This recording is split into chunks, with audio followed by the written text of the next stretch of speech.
Hola, nosotros somos del grupo 6 y en este video hablaremos sobre la teoría de las restricciones, comenzando por su creación. Para hablar de la teoría de restricciones, primero es importante entender su origen. Fue creada por el señor Eliyahu Goldratt, quien nació el 31 de marzo de 1947. Fue físico, filósofo, profesor y consultor de nacionalidad israelí. Reconocido en el entorno organizacional como un gran exponente de la teoría de restricciones, pero por encima de todo fue un gran pensador. Se interesó por los negocios a principios de los 70, cuando un pariente le solicitó que le ayudara a mejorar la producción de su pequeña empresa de pollos. Goldratt, junto a su hermano, desarrollaron un revolucionario algoritmo de programación que posibilitó un incremento de producción superior al 40% sin necesidad de nuevos recursos. A finales de los 70, los hermanos Goldratt fundaron Creative Output, una empresa que desarrolló un software para la programación y control de la producción basada en el algoritmo ya mencionado. Para el año de 1894, Goldratt escribió un libro de texto comercial en forma de novela, que tiene como protagonista a un gerente de fábrica. Este personaje enfrenta múltiples problemas que ponen en peligro la continuidad de la empresa. La fábrica sobrevive a partir de análisis gerenciales que dejan a un lado las prácticas tradicionales de gerencia empresarial. Este libro fue presentado como una herramienta de mercadeo que pretende promover una solución para la gerencia de la producción. Y, aunque fue escrita hace más de 30 años, los principios contenidos allí siguen siendo vigentes. Goldratt tenía un espíritu perfeccionista. Como resultado tenemos su teoría, que es reconocida como una filosofía administrativa. Murió el 11 de junio del 2011 en Israel.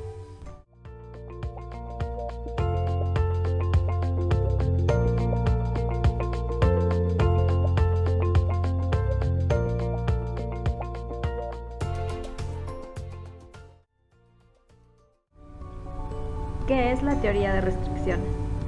Para Goldratt, la teoría de restricciones es una filosofía de gestión que se basa en los métodos de la ciencia para interpretar y optimizar sistemas integrados.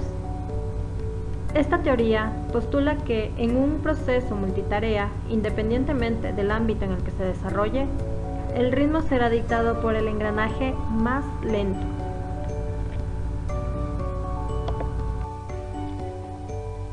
Para John Slayer, está basada en el supuesto de que cualquier sistema, sin importar qué tan complejo parezca, está gobernado por muy pocos elementos. A esta creencia fundamental de la teoría se la conoce como simplicidad inherente. Por otro lado, muchas organizaciones la defienden como una filosofía administrativa integral, que utiliza métodos usados por las ciencias exactas para comprender y gestionar los sistemas con base humana.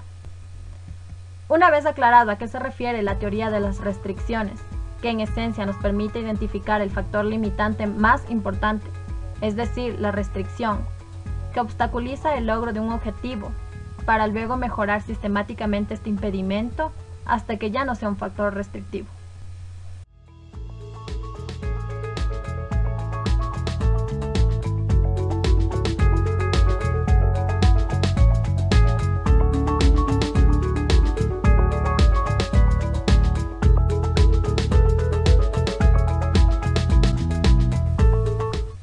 La metodología. La teoría de las restricciones utiliza una metodología científica que invita a los administradores a concentrar sus esfuerzos en las actividades que tienen incidencia directa sobre la eficacia de la empresa como un todo, es decir, sobre los resultados globales. Para que el sistema empresarial funcione adecuadamente, las operaciones deben ser estabilizadas. Para ello, es necesario identificar y alterar las políticas contraproducentes. Entonces se hace conveniente crear un patrón o modelo que incluya no apenas conceptos, sino principios orientados y prescripciones con sus respectivas herramientas de aplicaciones. Principios sobre los que trabaja el TOC. A continuación vamos a detallar los principios en los cuales se basa la teoría de las limitaciones. Lo realmente importante es que el flujo de producción sea equilibrado. Hay que focalizar más en el flujo que en las capacidades productivas individuales de los puestos de trabajo.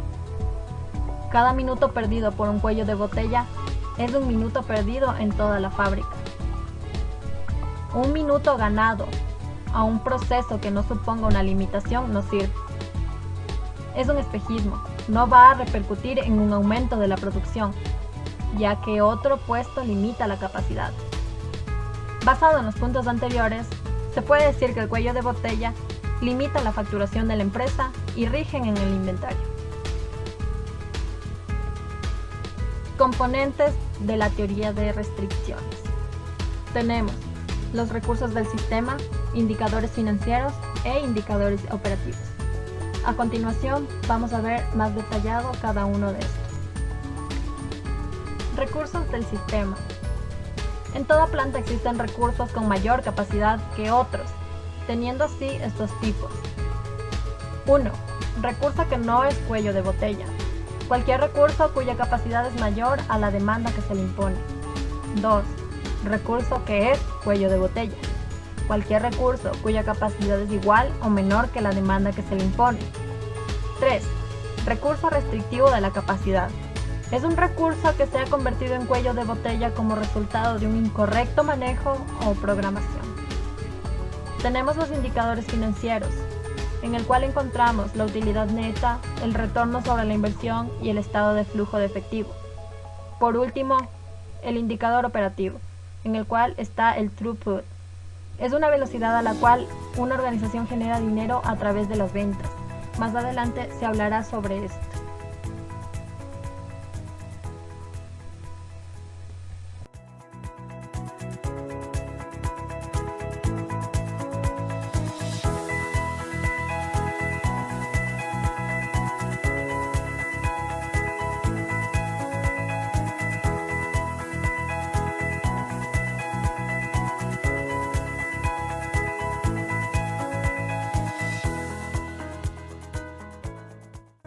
La teoría de restricciones propone un sencillo sistema de procesos de mejora continua, que consiste en el Five Foster Systems,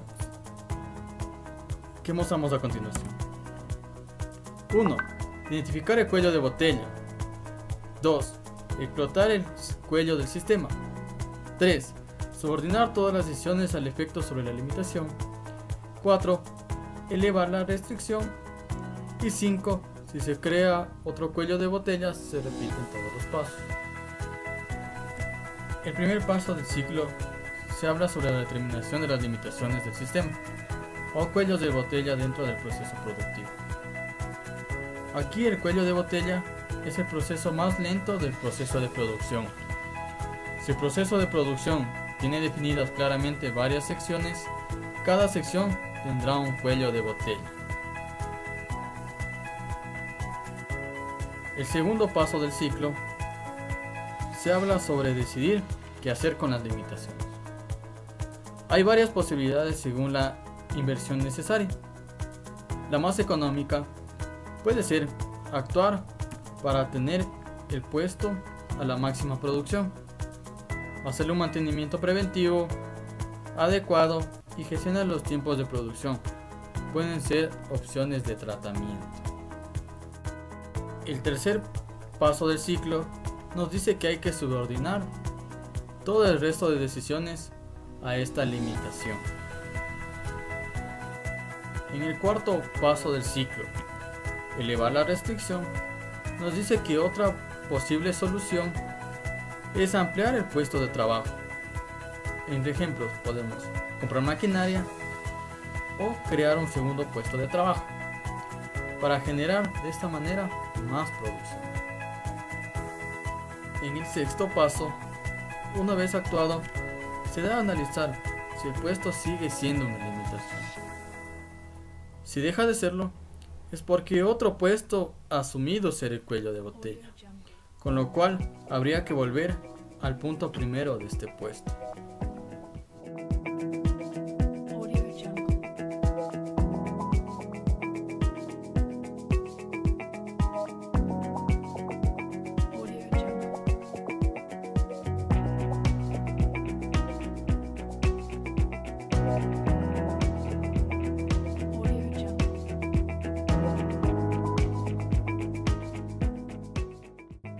el 3-point en el TOC.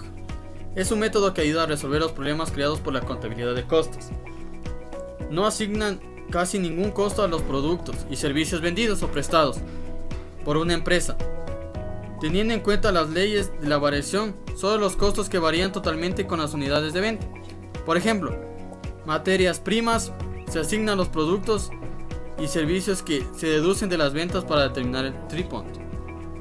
La fórmula matemática del 3-point es T es igual a PV menos CVV, donde T es 3-point, PV precio de venta y CVV costos verdaderamente variables.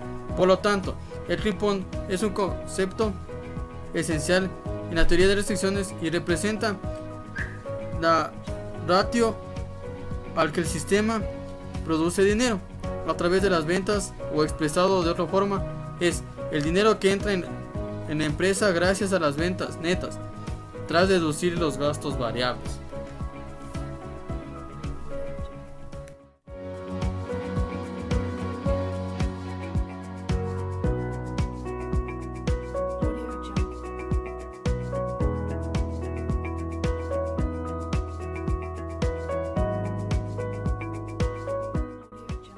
Componentes del TOC. 1. Recursos del sistema. Es cualquier recurso cuya capacidad, si es mayor a la demanda, no es un cuello de botella, y cuando es menor, sí lo es. Además, las restrictivas de la capacidad también es una problemática por un mal manejo. Indicadores financieros. Unidad neta, retorno de la inversión y el estado de flujo de efectivo.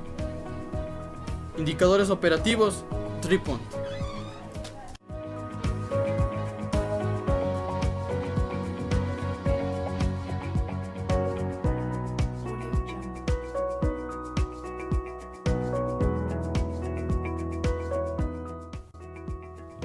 Como es de nuestro conocimiento, la meta de toda empresa es ganar dinero, y por eso hay que atender los 3 parámetros y tratar de optimizarlos. 3-point es la diferencia entre el precio de venta neto de un producto y sus costos de materia prima, la que se traduce en la velocidad a la cual el sistema genera dinero mediante la venta. Mediante la venta y no mediante la producción, porque si se fabrica algo que no se vende, no es 3-point. 2. El costo de operación es todo lo que se gasta para transformar el inventario en 3-point. No solo incluye la mano de obra directa, sino también los sueldos de un vendedor, de un supervisor, de un gerente y de una secretaria. Inventario es todo el dinero invertido en una compra de cosas que se pretenden vender. Definición que difiere de la tradicional, pues incluye el valor de las maquinarias y edificios en la producción, en que no han sido depreciados. Es esto así porque la inversión que se resta podría venderse. Entonces el 3-point es el dinero que ingresa a la empresa. Los gastos de operación es lo que hay que desembolsar para dentro de la planta. En síntesis, es un parámetro para el efectivo que entra, otro para el que sale y otro para el que está dentro de la fábrica. Cuando se incrementa el 3-point sin afectar adversamente el inventario y los gastos de operación, se mejora la utilidad neta, el retorno sobre la inversión y el flujo de los fondos. Sucede lo mismo si baja los gastos de operación sin afectar desfavorablemente el 3-point o el inventario. Cuando se reduce el resultado es diferente. Solo mejoran el retorno sobre la inversión y el flujo efectivo, y no tiene impacto sobre el beneficio neto. Estos 3 parámetros antes mencionados se relacionan con los clásicos indicadores financieros de la siguiente manera. Beneficio neto. El beneficio neto, más conocido con las siglas BN, que es igual a 3-point menos el gasto de operación. El rendimiento de inversión, que es más conocido con las siglas RDI, que es igual al tripod menos el gasto de operación, esto dividido para el inventario.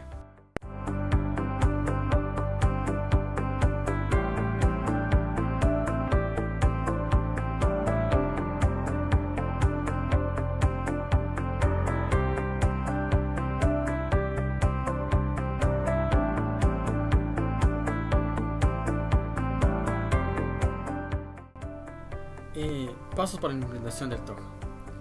Tenemos los siguientes pasos: planificación y ejecución de producción. 2. Planificación y ejecución de materiales. 3. Planificación del negocio. Y 4.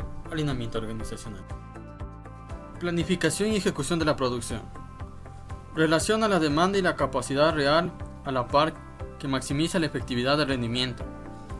La programación deberá reflejar las necesidades del cliente, reduciendo los tiempos de entregas y mejorando el rendimiento en despachos puntuales.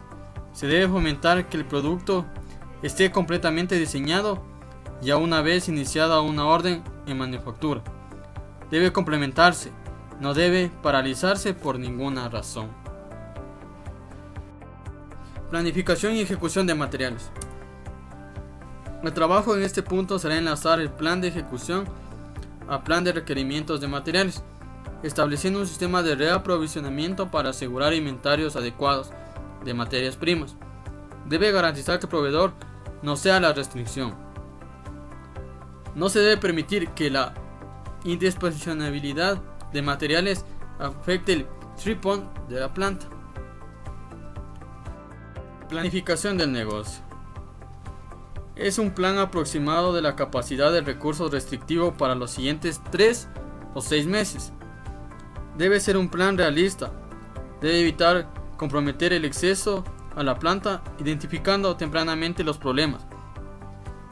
La disponibilidad de recursos es medida por la capacidad de restricción en lugar de las horas planificadas totales.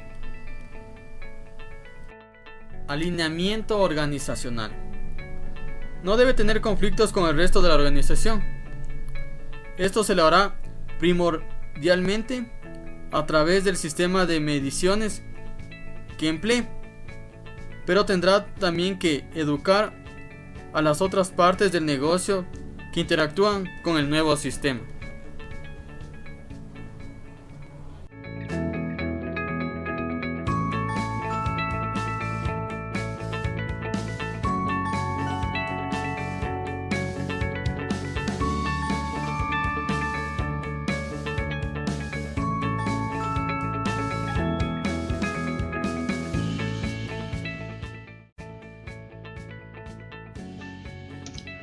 La teoría de las restricciones se basa en 3 procesos fundamentales, tales como los que veremos a continuación. El primero, procesos de mejoramiento del TOC, en el cual se aplica el proceso del pensamiento causa-efecto, utilizado en las ciencias exactas para entender, proponer y ejecutar cambios de mejora en las organizaciones con o sin ánimo de lucro. Por lo tanto, en el TOC, el proceso está circunscrito a la solución de 3 preguntas claves: ¿qué cambiar?, ¿hacia qué cambiar? Y cómo implementar el cambio. La primera solución radica en ¿qué cambiar?, de una lista de síntomas observables como disminución en las ventas, incumplimiento en los tiempos de entrega, pérdidas financieras, inestabilidad laboral, altos inventarios, altos gastos operativos. Mediante este proceso de causa-efecto se identifica la causa raíz que genera todos los males de la organización. Por tanto, en las organizaciones, la causa raíz tiene que ver con un conflicto no resuelto, que se ha vuelto crónico y que mantiene a la administración atrapada en una constante lucha y enfrentados: mercadeo contra ventas, objetivos a corto plazo contra objetivos a largo plazo, centralización contra descentralización, procesos contra resultados. Dichos conflictos crónicos no resueltos es la causa raíz y cuyos efectos devastadores en la organización se ven reflejados en decrecimiento de mercados, débil estructura financiera y mucho dolor. Pues bien, para aliviar estos efectos es común que las organizaciones creen políticas, medidores y procedimientos que deben ser cambiados, reemplazados o eliminados cuando se trate la causa raíz. La segunda solución radica hacia qué cambiar. Los resultados que se obtiene de la operación diaria de la organización y que no nos satisfacen hoy son consecuencia de practicar hoy políticas y procedimientos y utilizar medidores que fueron diseñados e implementados en algún tiempo del pasado cuando la realidad era muy diferente a la actual y que estaban basados en unos supuestos, modos de pensar y actuar, paradigmas que ya no producen los resultados esperados precisamente porque la realidad ha cambiado. Por lo tanto, retar dichos supuestos, confrontar su validez actual, constituye el principio del desarrollo completo de una solución, plan y estrategia que ataque la causa raíz y por consecuencia lógica ataque todos los síntomas actuales. Consecuentemente, los cambios planteados deben apuntar a cambiar, reemplazar o eliminar las políticas, los medidores y los procedimientos que actualmente impiden que la organización logre el resultado final esperado como un todo. Dentro de las estrategias debe considerarse los efectos negativos colaterales como miedo al cambio, incertidumbre, desconfianza, con el fin de eliminarlos y así complementar la estrategia para que sea una solución para todos los involucrados, tales como son los clientes, accionistas, proveedores y trabajadores, aunque la estrategia indique que se trata de un cambio radical profundo en la cultura de la organización, es indispensable cuantificar los logros productos de la implementación de la misma mediante el aumento en ventas, disminución de tiempos de entrega, reducción de inventarios, control de gastos. En otras palabras, la estrategia debe conducir a la organización a ganar dinero. Si no es así, es una mala estrategia. La tercera solución radica en cómo implementar el cambio. En este punto se va considerando la unicidad de cada organización. Se desarrolla un plan de implementación de la estrategia que permita a la organización hacer la transición del presente que agobia y amenaza un futuro amable, cómodo y competitivo. El plan debe detallar qué acciones debo realizar para lograrlo, qué objetivo intermedio, en qué orden y cuándo se debe realizar otras acciones que conduzcan a los siguientes objetivos intermedios hasta lograr el objetivo final. Y finalmente, ¿quiénes son los responsables de llevarlo a cabo? El cambio debe implementar soluciones y de bajo costo, efectivo en el menor tiempo y con resultados cuantificables. En conclusión, el análisis simultáneo de las restricciones contribuye con el proceso de mejoramiento continuo en busca del óptimo global. Igualmente, mejora el proceso de decisión en las fases de compra y entrega. Esta teoría propone que para mejorar la productividad de un sistema no se requiere mejorar todas sus fases o actividades, sino que debemos concentrarnos solo en aquel proceso que hace que toda la línea de producción se restrinja, lo que la teoría denomina el cuello de botella. Por lo tanto, muchas veces algo en la estructura del sistema bloquea el desempeño óptimo de uno de los 5 pasos, es decir, cuando nos encontramos atrancados y no sabemos cómo identificar, explotar, subordinar o elevar, entonces debemos utilizar herramientas lógicas que nos permitan vencer estos bloqueos.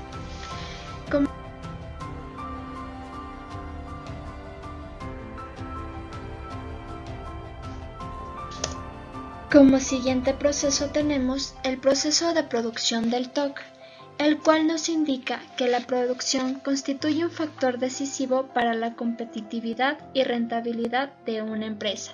Por ello, la optimización de la producción es de vital importancia. Muchas producciones se manejan mediante metodologías basadas en el concepto de lotes óptimos.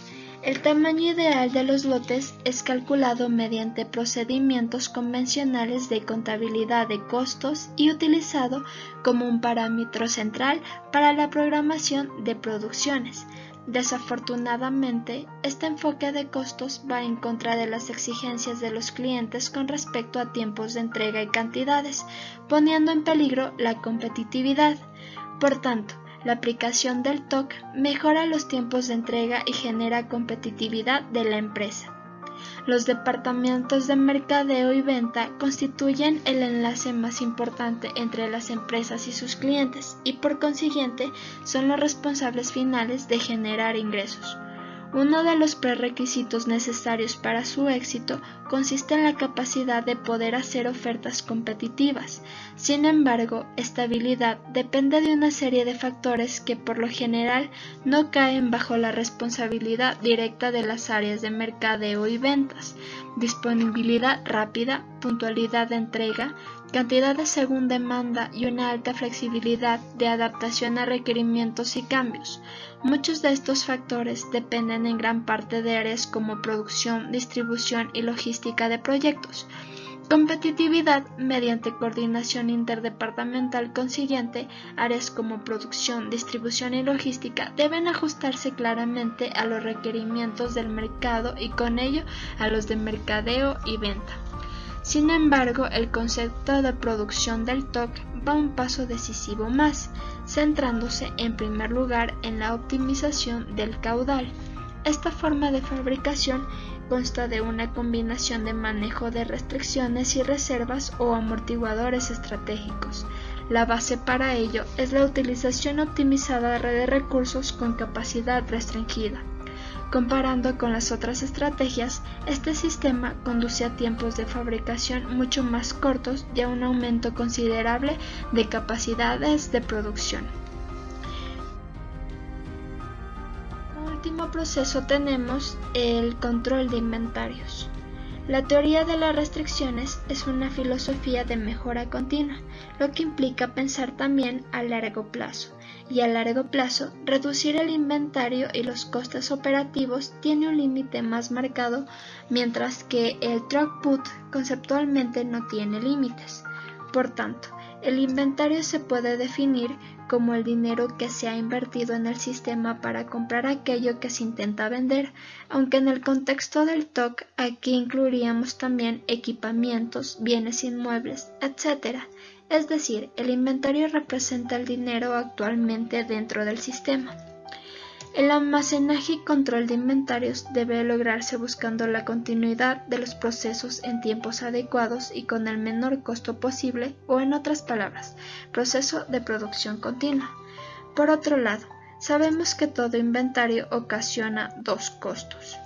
El primero, costo de mantenimiento y almacenaje, y el segundo, costo de adquisición. Por tal motivo, podemos manifestar que altos inventarios empatan sobre los 6 elementos de ventaja competitiva.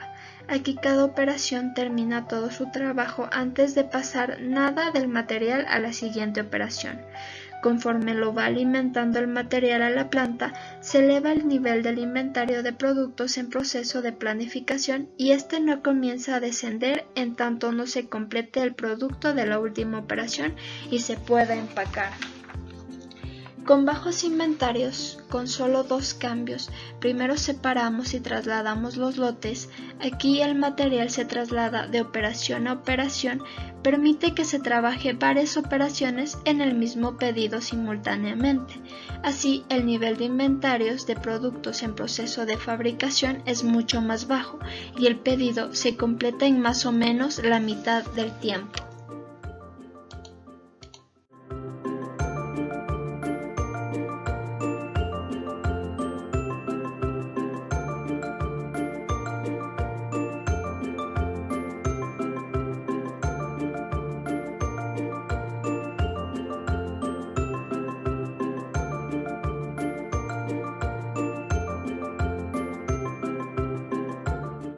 Teoría general de sistemas.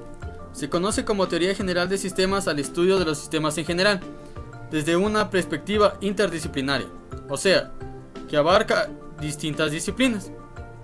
Esto quiere decir que Para tener un sistema debemos poder identificar las partes que lo componen, y entre ellas debe haber una relación tal que al modificar una se modifican también las demás, generando patrones de comportamiento predecibles. El análisis comparativo. En la parte izquierda tenemos la teoría de sistemas y en la parte derecha la teoría de restricciones. Teoría de sistemas. Se fundamenta en que los sistemas son abiertos y que las funciones de un sistema dependen de su estructura. En cambio, la teoría de restricciones se basa en que todo sistema productivo siempre tiene al menos un cuello de botella o un eslabón en la cadena más débil, ya que el cuello de botella es el que marcará el ritmo productivo de la cadena. Teoría de sistemas. Utiliza los elementos entrada del insumo, salida o producto, procesamiento transformador, retroalimentación y ambiente. Teoría de restricciones. Buscará aumentar las utilidades mediante el aumento de las ventas en lugar de buscar la reducción de costos y por tanto evitar la reducción de la plantilla. Teoría de sistemas. En función de su actividad, los sistemas pueden clasificarse en reales, ideales y modelos. Teoría de restricciones. Utiliza los 5 pasos de enfoque, procesos de razonamiento y la contabilidad de rendimiento.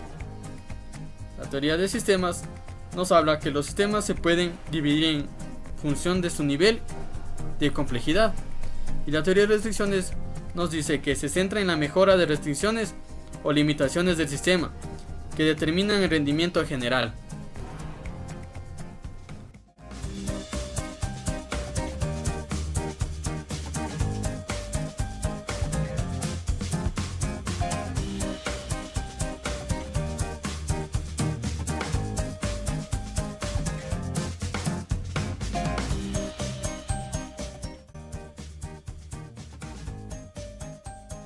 Una restricción de un sistema es todo aquello que limita el desempeño del sistema. Todos los sistemas empresariales organizacionales tienen limitaciones, al menos una, normalmente muchas restricciones o limitaciones, que limitan el desempeño del sistema en la obtención de los objetivos. Por lo tanto, las limitaciones o restricciones son aspectos que debemos eliminar o limitar el desempeño de la organización o de la empresa. Se identifican, según la teoría de restricciones, 3 tipos de restricciones o limitaciones: las físicas, las políticas y las de mercado. La teoría de restricciones es una metodología que se desarrolló para intervenir organizaciones y que está compuesta básicamente por 2 partes. La primera parte es una metodología de resolución de problemas de manera grupal y la segunda parte es una lógica operacional. Consiste entonces básicamente en pensar en qué cambiar, cómo vamos a cambiar para hacer que el sistema logre el desempeño máximo a pesar de las limitaciones, conociendo cuáles son sus limitaciones o eliminando.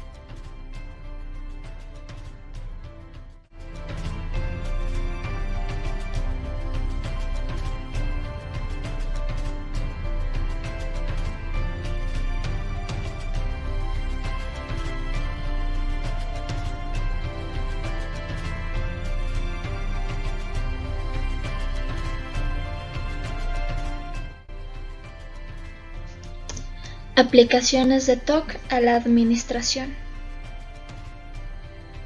Al aplicar la teoría de restricciones en los procesos administrativos, se presenta una oportunidad para el mejoramiento de las empresas u organizaciones, ya que esta teoría dentro de cualquier proceso administrativo o en cualquier otro ámbito se logra tener la optimización de recursos y la implementación de medidas bien enfocadas, para poder minimizar la restricción que se presenta en cualquier momento en el proceso. También en la parte de inversiones estarán altamente direccionadas a puntos clave y así se mejorará sustancialmente la competitividad y con ello la capacidad de generar utilidades.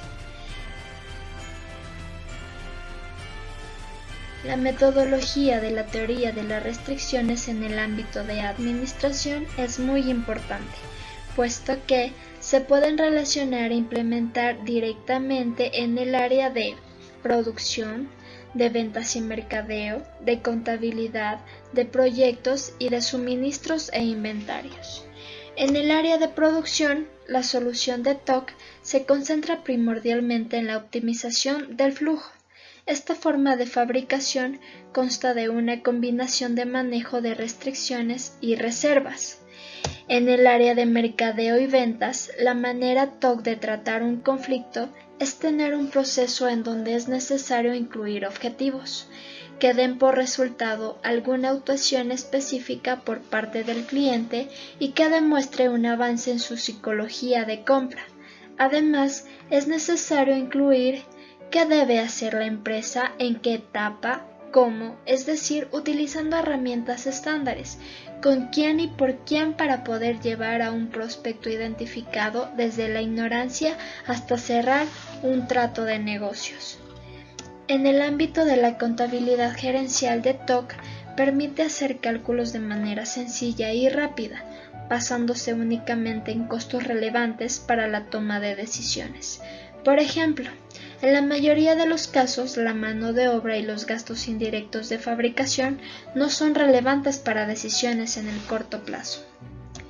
Para la elaboración de proyectos, los principios básicos es la reducción de las malas multitareas, tareas abiertas y prioridades, el manejo apropiado de las seguridades u holguras colocadas en la red de proyectos y la gestión de la seguridad que permite controlar su consumo para priorizar las tareas y proporcionar señales de alerta temprana.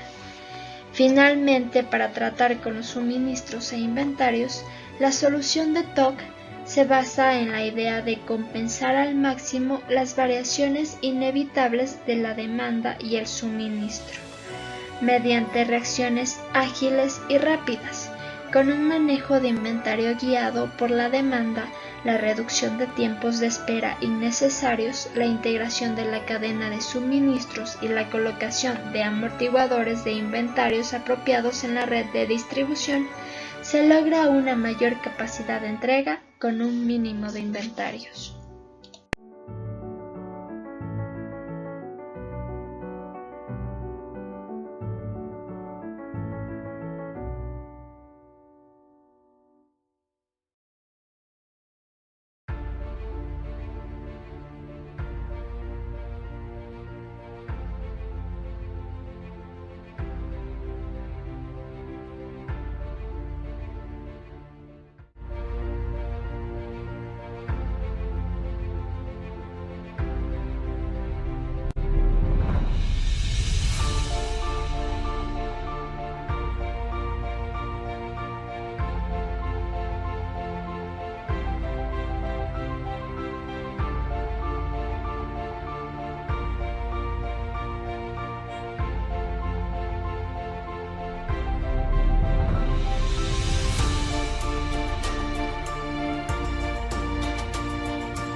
podemos concluir que mediante la aplicación de la teoría de las restricciones, no solo genera mayor utilidades y control sobre los procesos a las pymes, sino que también permite que el sector obtenga un crecimiento como se ha podido ver en los estudios, debido a que nuestro mercado tiene aún bastante por ofrecer y optimizar.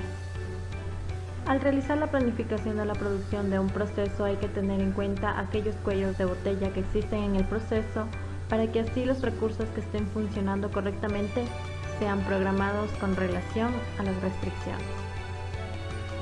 Como recomendaciones, actualmente en el Ecuador existe un sinnúmero de falencias en el servicio que prestan las entidades públicas, por lo que es fundamental que en el sector en específico se intensive la práctica de esta metodología, para que así el servicio prestado a la ciudadanía, que es el producto final, sea de mejor calidad.